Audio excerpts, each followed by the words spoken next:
My name is Steve Hamilton. I'm a lieutenant with the Fort Jackson Fire Department, and I'm a reserve deputy with the Richland County Sheriff's Department in Columbia, South Carolina. I'd like to take a few minutes and go over a realistic active shooter exercise that we conducted on the installation a few years ago.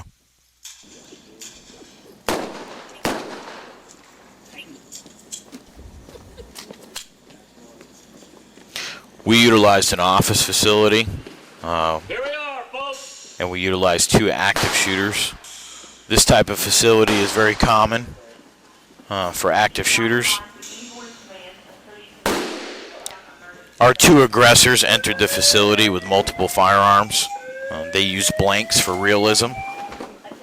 As responding first responders arrived on the scene, they could hear shooting going on in the building, which is a definitive component of what an active shooter is. They are active.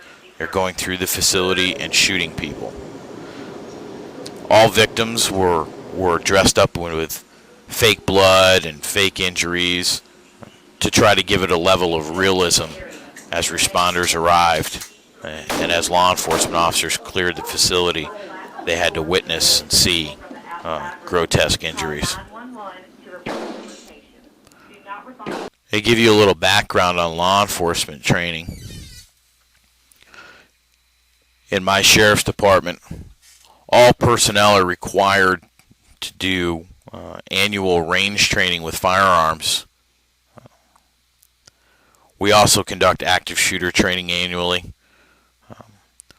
We move through buildings as a team. We clear rooms as a team.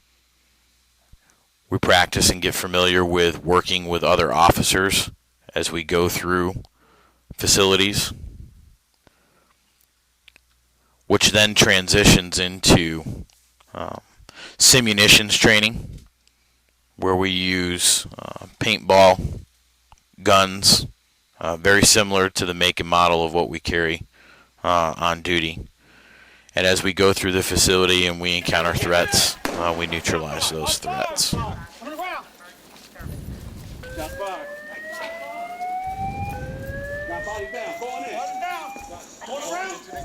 This is a continuation of the previous video clip.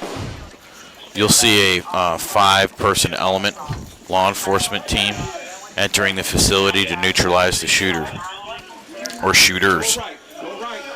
The Urban Fire Forum released a position paper on active shooter last month. Within that document, it was suggested to departments to create rescue task force, which consists of fire, EMS personnel, and law enforcement. If you do not have the resources to support this, and law enforcement doesn't have the resources to support it, unfortunately, you're going to have to wait for law enforcement to clear the facility and neutralize the threat. Another aspect of the training was the triage and transport of the victims that were removed from the facility who were not deemed deceased. The patients that were extricated from the facility, again, had movie magic blood, movie magic injuries,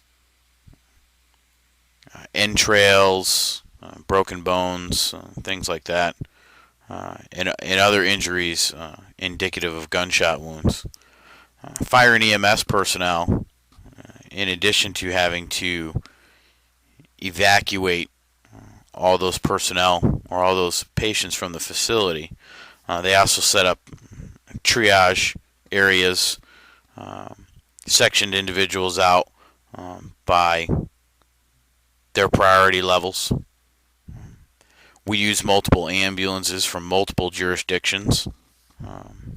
Some were private ambulances, some were neighboring counties and neighboring towns.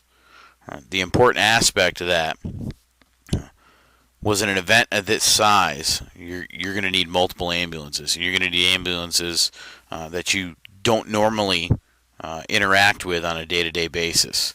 And this facilitated that.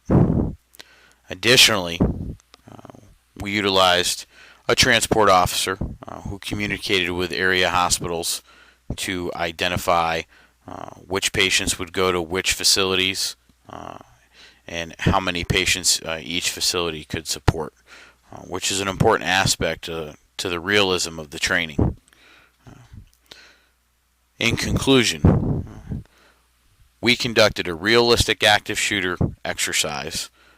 We stressed the law enforcement component, the neutralization of the suspects, and then transitioned into a heavy EMS component with fire department assistance in identifying how many patients we had, evacuating them from the facility, categorizing their injuries, and determining transport priorities.